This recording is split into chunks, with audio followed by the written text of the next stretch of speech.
Okay, so this was done fairly well. Most of you knew that it was number of cows and number of chickens. You stated your implicit constraint.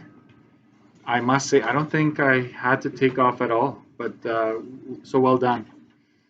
Then you have your three inequalities. One tells us that we have at most, right, or up to 1,200 square feet available. So you need 40 for a cow and 5 for a chicken, right? So that has to be less than or equal to 1,200. Then it talks about money, so that if you spend 1,000 to raise a cow, $50 to raise a chicken, that has to be less than or equal to $20,000.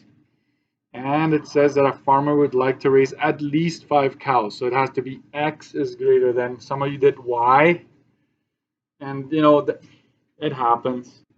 So if you were consistent later on, you still got the marks for your graph and everything. And then for that second part, intercepts were also done fairly well. So these are my intercepts for both equations. The X is just a vertical line, so it's solid. I'm going to shade to the left. So I circled those often on your work so I could follow along. And so let's enter them all. So I entered this one, right? The first one, negative 8x plus 240. Don't forget the variable x, right? Some of you forgot to write it in. So if you see an N circled, that is notation. So, and then enter that second equation, which is negative 20x plus 400. It's right up here where my pencil is, or just look at my screen. And the vertical line, I can graph it by just, right, 9 nines followed by x minus 5, because it's 5 is the value, positive 5, so I have to enter negative 5, x negative 5 to make it go through 5. Don't ask me why. I don't know. It's just, that's just how it is. Okay. Now hit graph. My window will be terrible. It probably, oh, it actually does work. But it's not a very good window, right? Let's just put it that way. It's not a good window. So that's where your intercepts come in. So if you go to window and I look at my x-intercept, I have 30 and I have 20. And 5 obviously here. So 30, if I set this to, let's say x max, I'm going to set that to 40. I always like to go a little bit beyond the bare minimum, right? So x max is 40. Then you go to y max, the y, so look at your y-intercepts. The biggest number is 400, right? So I'm going to go to like 450, right? So 450 is my y max. I'm going to leave the negatives for now and just see what it looks like. So press graph, and that's much better. You're spreading it out, you're zooming in a bit more. You're like, okay, this is what my graph should look like, okay? So when you graph on paper and it doesn't match this, one of them is wrong. You either entered the equations wrong or you made a mistake in your intercepts. Oftentimes it's just getting that negative wrong, right? You missing a negative throws everything off. Not so much with word problems, but with the other one. So you don't know where the solution region is just by looking at this, right? That's where the shading comes in. If you shade everything correctly, and I will post this answer key so you can look at it later on, but your solution region is right here, which a lot of you identified. And you cannot go into the other quadrants if it's a word problem. It has to stay within the first quadrant, right? And no arrowheads for the diagonal lines, only for vertical or horizontal lines. They will end up having an arrowhead. Very well done. You labeled your axes, chicken and cows. It was mostly there. If I remember correctly, all of you did. And so now it's down to getting your corner points. It's the points that surround your solution region. These two are x-intercepts. You found them already, right? So you can just say 5, 0, right? I read that one. 20, 0 is right there. No need to find it using your calculator. These two I need to use my calculator for. And they were worth more, okay? So let's go back to our calculator and let's find those, okay? So let's say you want to find this one first.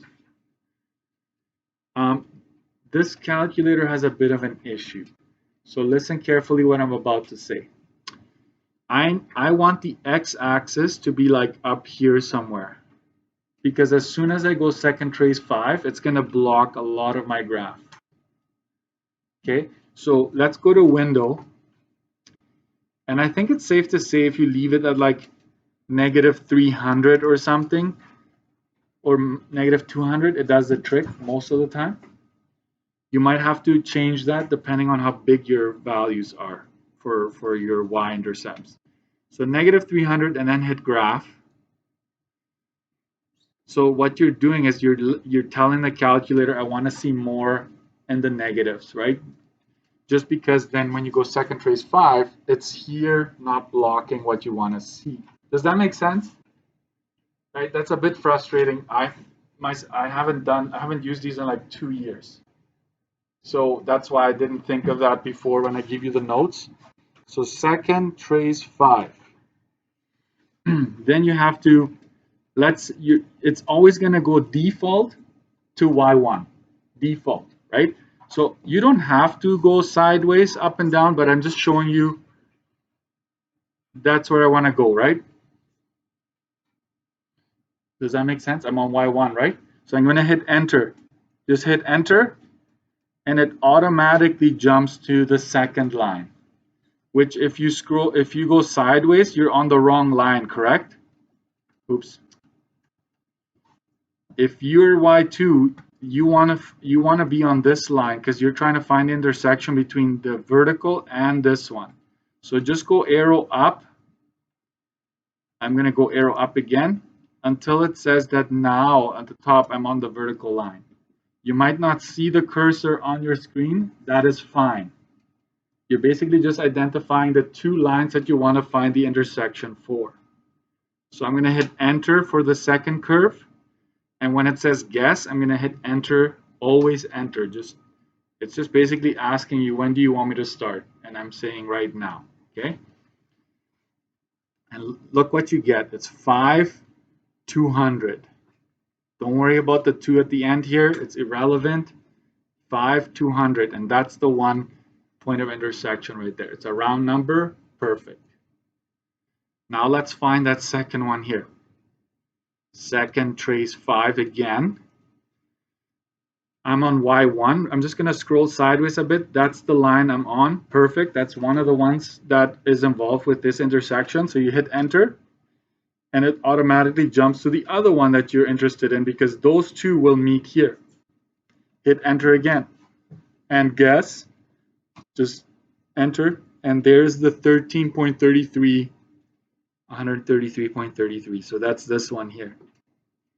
But because we're talking number of cows, number of chickens, that's what X and Y represents, you would have to round it to a whole number.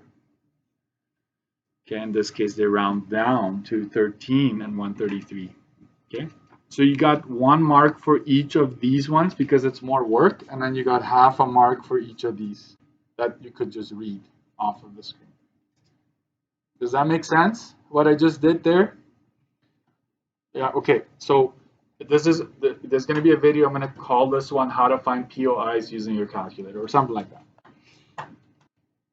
Okay, so let's go to the front. We're going to do the same thing again. POIs. Yeah.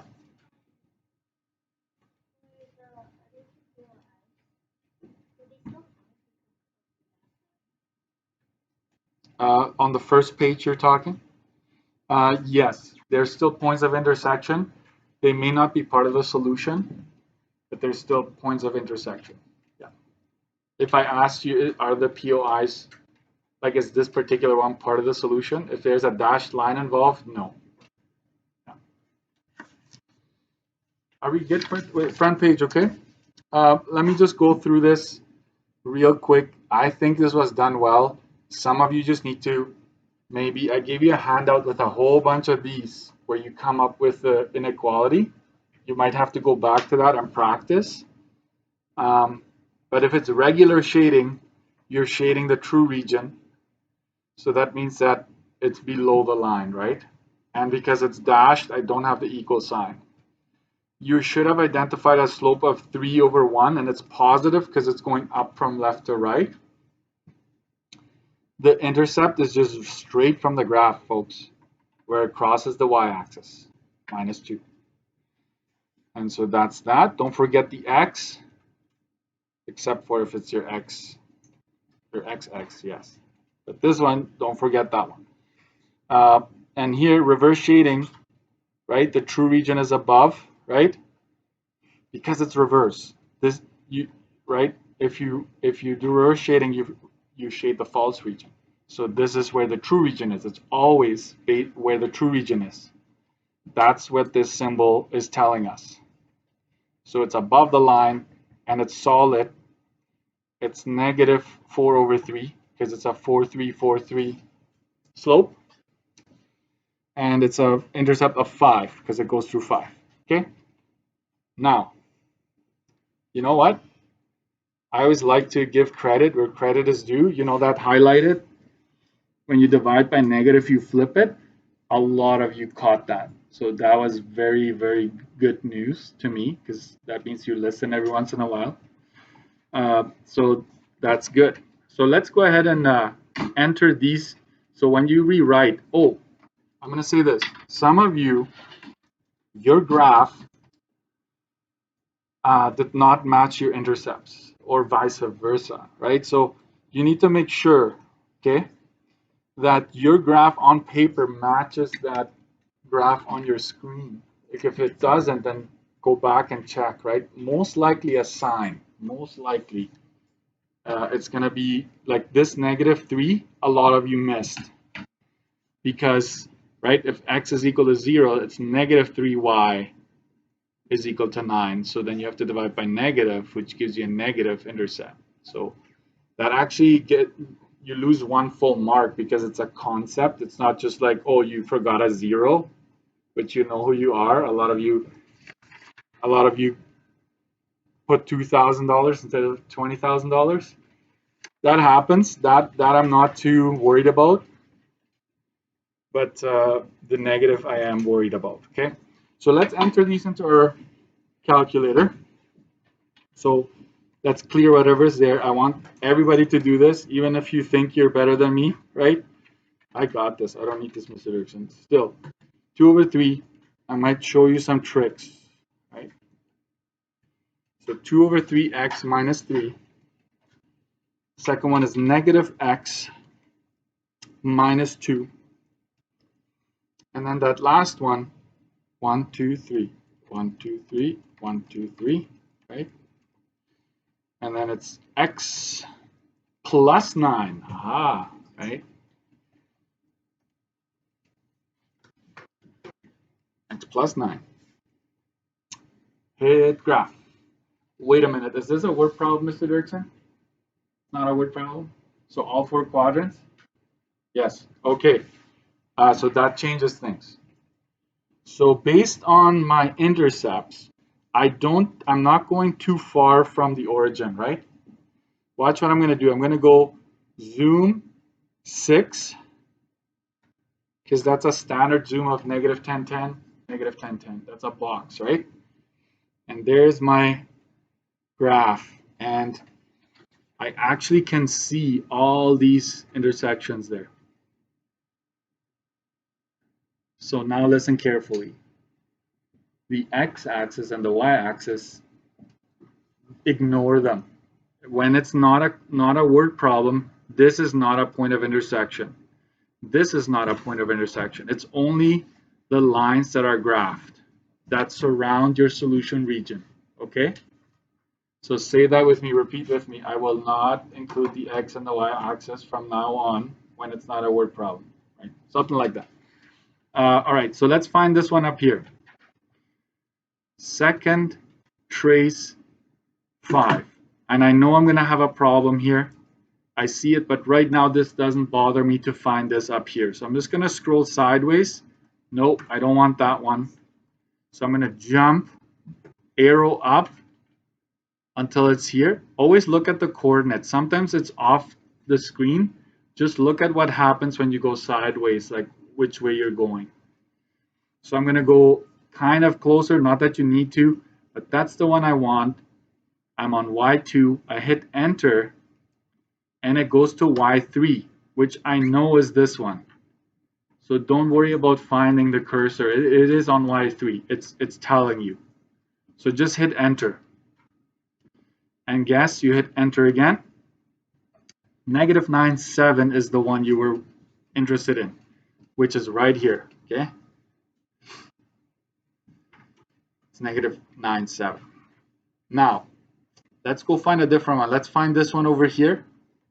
See where my pencil is? That's the one I'm interested in. So second trace 5. Where am I right now? So I'm looking at my X value here, and as I go to the right, it's showing up there. So yes, that's the one I want. Hit enter. It jumps automatically to your Y2, which is here. You can clearly tell. Hit enter and enter. And that's 0.6. Make sure you don't miss that decimal. 0.6, negative 2.6, which is this one right there. Okay. And now this one is a problem down here. Somewhat of a problem. So this is my solution. I don't have anything better for you. I'm just going to go to YMin, and I'm going to go, I don't know, negative 30, just to make sure like it's going to show me quite a bit in the negatives. Right? And so now if I call second trace 5, it's basically fine. I'm just going to go scroll sideways towards it. That's the one I want, the first line involved. So I hit enter. Y2 is not the other line involved. I want Y3. So I'm going to go arrow down until I see Y3, which is this one. Then you hit enter, enter, negative 9. Negative 9 is your point of intersection there.